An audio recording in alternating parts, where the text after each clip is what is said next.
Cordial saludo, mi nombre es Francisco Javier Sáenz Munar, estudiante de la Universidad Nacional Abierta de Distancia UNAD.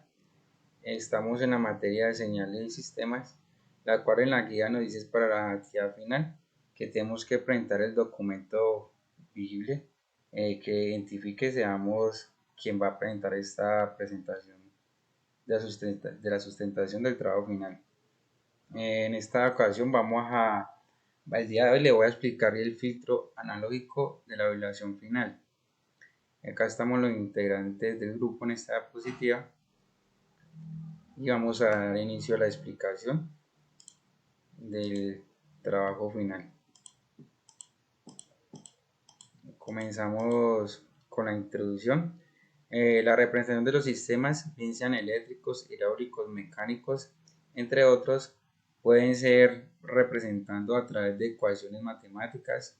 Por lo tanto, se debe hacer un análisis de todos los factores que influyen en estos para poder determinar esas ecuaciones, y al obtener la ecuación final se pueden realizar otras operaciones para indicar cómo se comporta el sistema ante perturbaciones en las entradas y visualizar en el sistema es estable o no. Sin embargo, estas ecuaciones pueden tornarse extensas, por lo cual usar el software como MATLAB puede reducir considerablemente el tiempo de análisis. Los objetivos, el general, analizar las características del filtro analógico mediante las ecuaciones de cada parámetro para determinar los valores de mismos. Los específicos, emplear ecuaciones correspondientes dependiendo de los parámetros que debe ser hallado para determinar el valor de estos. Utilizar el diagrama de Booth, realizando la simulación a través de MATLAB para comprobar gráficamente los cálculos realizados. Aquí vamos a empezar a hablar de los primeros ejercicios, del primer ejercicio. Entonces, aquí, de acuerdo a la función de transferencia planteada, se reemplazan los valores de la función, obteniendo como función la transferencia igual a 600 sobre s al cuadrado más 2074 por s más 40.000.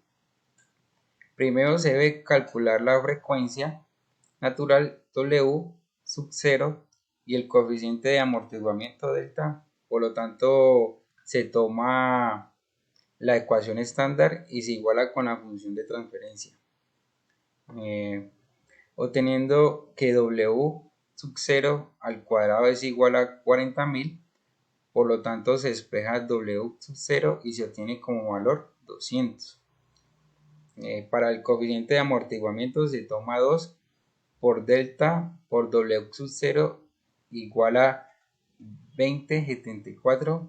Despejando delta se obtiene un valor de 5000.185.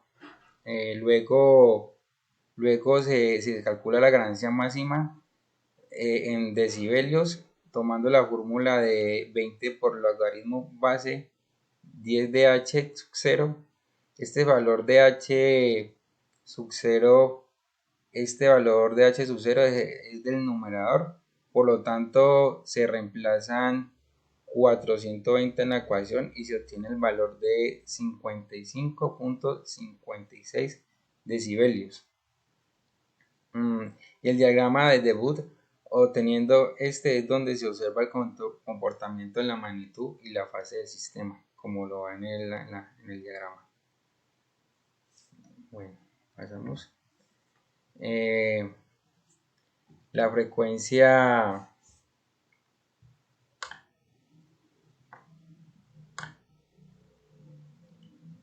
luego se calcula la frecuencia de ganancia del sistema con la fórmula de la frecuencia angular igual a 2 por pi por la frecuencia, despejando la frecuencia y reemplazando el valor omega por 200. Se obtiene una frecuencia de 31.83 Hz.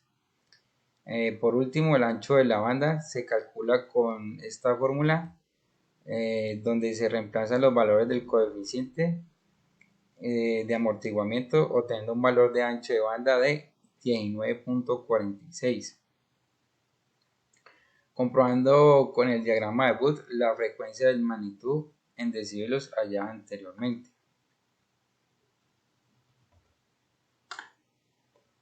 Aquí en la otra diapositiva, ahora se debe calcular la respuesta al impulso en el dominio del tiempo. Para ello se puede aplicar la transformada inversa para obtener este resultado. Primero se toman las raíces del denominador con la fórmula cuadrática, obteniendo el valor de S1 igual a menos 19.46 y S2 igual a menos 2054.53. Con estos valores se tiene la factorización del denominador, el cual al separar por fracciones parciales se tiene dos constantes desconocidas, K1 y K2. Aplicando la fórmula del libro ámbar, se obtienen los valores de K1 igual a 0.294 y de K2 igual a 0 igual a menos 0.94, obteniendo la función de transferencia separada en dos fracciones, la cual es la más fácil de determinar la transformada inversa de acuerdo a la tabla del libro de ámbar. Aquí empleando la ecuación de K sobre S más A igual a A de K por el E elevado a la menos A por T por U de T, reemplazando los valores se obtienen la función en el tiempo igual a A.94 por E elevado a la menos 19.46 por T menos elevado a la menos 2054.53 por T por U de T. Esta sería la respuesta al impulso, comprobando con el resultado obteniendo de MATLAB.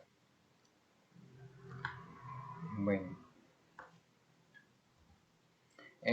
ahora se debe determinar respuesta en estado estable para de acuerdo a una entrada de 4 por coseno de 0.02 por T más a donde toma el valor de 20 empleando la fórmula estándar de x de t igual a amplitud por coseno de w por t más phi. Determina el valor de a igual a 4, el ángulo de 14 grados y la velocidad angular de 0.02 radianes por segundo. Aquí primero se convierte el ángulo que se encuentra en grados a radianes, obteniendo un valor de 0.349 radianes. Luego se toma la fórmula de la salida en frecuencia por la función de transferencia en frecuencia por la entrada x1 en frecuencia, donde S será igual a J por omega, reemplazando la S por J omega en la función de transferencia original se obtiene la respuesta en frecuencia angular de la función. Luego evaluando la velocidad angular en función se obtiene una parte real y la otra imaginaria, de los cuales se obtiene la magnitud con la raíz de los cuadrados de la parte real más la imaginaria, obteniendo el valor de 0.014 de magnitud y el ángulo se halla con tangente inversa de la parte imaginaria sobre la parte real, obteniendo un valor de menos 0.05 radianes. Por lo tanto, reemplazando en la fórmula de la salida de frecuencia, se aplica la transformada de Fourier inversa para pasar la función del dominio del tiempo. Luego la magnitud de la función la multiplica por la amplitud de la función y la fase en radianes se opera con el ángulo de radianes convertido anteriormente, obteniendo al final la respuesta en estado estable para la entrada de x1 en función del tiempo verificado con un valor cercano en el diagrama de Bode. En la otra posibilidad dice que la respuesta acá se emplea lo mismo procedimiento de la diapositiva anterior, pero varía el valor de la frecuencia, ya que se toma 300 ya que se toma 300 por empleados. Los mismos pasos se obtiene la magnitud de fase, dando como resultado la salida Y2 de acuerdo a la entrada Q2. ¿Sí? Bueno, las conclusiones fue que las funciones de las transferencias se encuentran caracterizadas por unos parámetros que pueden ser hallados mediante ecuaciones matemáticas. Con esto es posible identificar el comportamiento del mismo y así determinar la estabilidad del sistema. Por lo general, cuando se determinan los polos del mismo y luego conoce los comportamientos ante las perturbaciones con señales de entrada, los diagramas de Booth permiten validar el correcto cálculo de los parámetros hallados por las ecuaciones. Esta gráfica muestra una relación de la magnitud y fase del sistema, con el cual se identifica que cumple las características de la través de MATLAB. Es posible obtener estos diagramas implementando el algoritmo correspondiente y observando que se cumplen los resultados teóricos. Muchas gracias por su atención prestada. Eso fue todo.